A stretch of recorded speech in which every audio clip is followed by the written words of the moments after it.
Λοιπόν, Χρήστο, φτάνουμε σιγά σιγά προς το τέλος της εκπομπής, έτσι. Και μου οφείλεις κάτι από τον Νέο Πύργο. Φυσικά, και θα επικοινωνήσουμε με τον πρόεδρο της ΑΕΚ Νέου Πύργου, τον Μπάμπη τον Μπαντάνη, να μας μιλήσει για την μεγάλη γιορτή που ετοιμάζουν για την Κυριακή το βράδυ. Να μας τα πει όμως ο κύριος Μπαντάνης σε λίγο.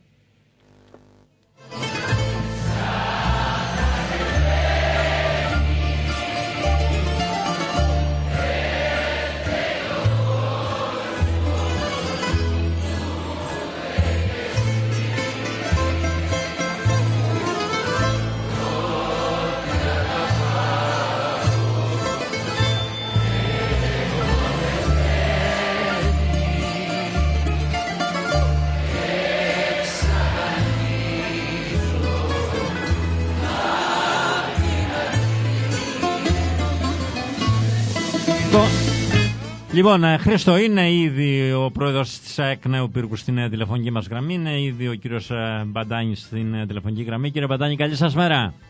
Καλή σας μέρα, κύριε Τσελίκα, σε εσάς και στους ακροατές σας. Μπάμπη, την Κυριακή το βράδυ στις 9 η ώρα στο χώρο του Δημοτικού Σχολείου του Νέου Πύργου. Για να μας πει τι θα γίνει τώρα. Έχουμε μια εκδήλωση. Για να μιλάμε μαζί για αυτή. Τι εκδήλωση είναι αυτή, γιατί γίνεται αυτή η εκδήλωση. Ναι, είναι η ετήσια εκδήλωση του καλοκαιριού που κάνουμε, απλά φέτος είναι ένα πιο δυνατό σχήμα. Είναι καθαρά στο πρόγραμμα αυτό, το είχαμε στο πρόγραμμα από την αρχή. Ψάχναμε να βρούμε κάτι πιο δυνατό, να βάλουμε πιο πολύ κόσμο μέσα, ώστε να ανταπεξέλθουμε στα έξοδα της επόμενης χρονιάς, γιατί είναι πάρα πολύ μεγάλα τα έξοδα. Είτε στην Γ παίξουμε, είτε στη Β μας ανεβάσουν. Τώρα μισό λεπτό, γιατί δεν είναι στη Γ είτε στη Β, διότι... Γιατί θα το ρωτάγαμε έτσι, αλλά να μας τελειώσει. Τι συμβαίνει? Υπάρχει περίπτωση δηλαδή να παίζετε στη Β του χρόνου? Απλά εμείς όταν και αν μας πούν να ανεβούμε, είμαστε καθόλου έτοιμοι να παίξουμε στη Β κατηγορία.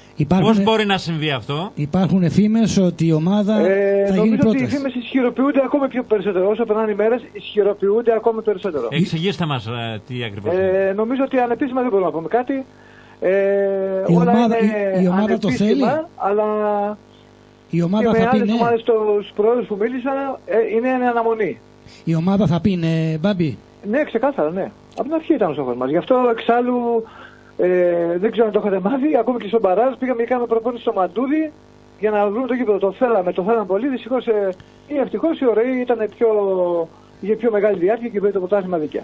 Πολύ γρήγορα, μιας και σε έχουμε στο τηλέφωνο, να μας πεις πώς πάει η πορεία των εργασιών στο γήπεδό σας και αν έχει ξεκινήσει και η διαδικασία της αδειοδότησης. Τα αποδυτήρια.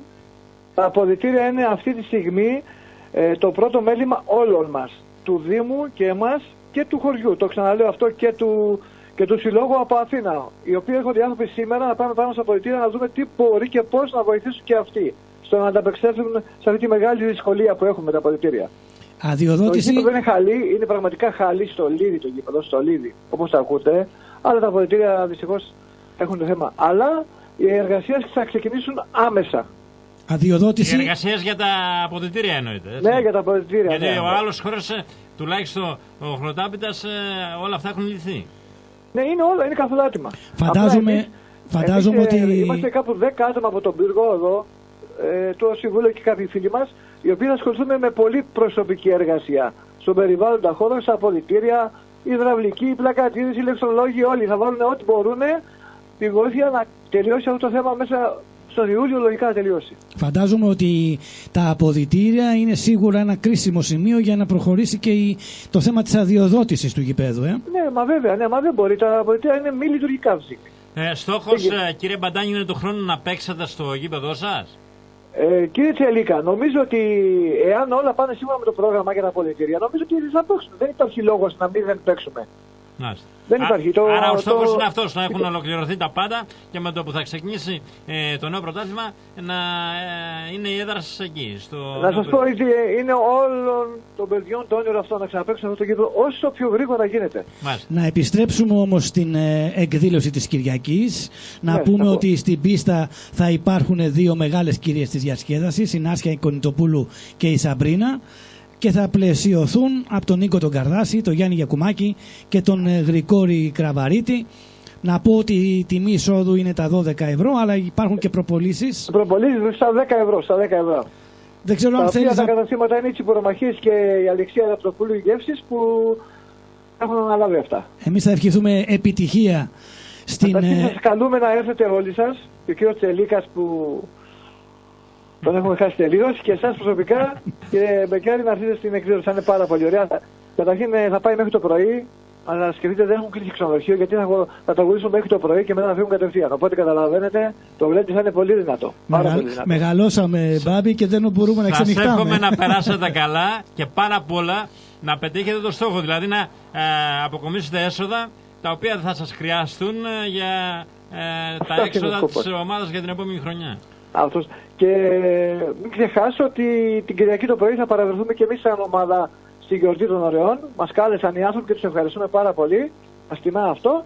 Και θα παραβρεθούμε με τριμελή αντιπροσωπεία στην εκδήλωση των Ωρεών για την άνοδο στη β' κατηγορία. Θα σας δούμε εκεί λοιπόν, και πάλι καλή επιτυχία στην εκδήλωση και ευχαριστούμε πάρα πολύ. Κύριε Μπαντάνη, σας ευχαριστώ πολύ. Να είστε καλά. Καλημέρα. Ευχαριστώ. Καλημέρα.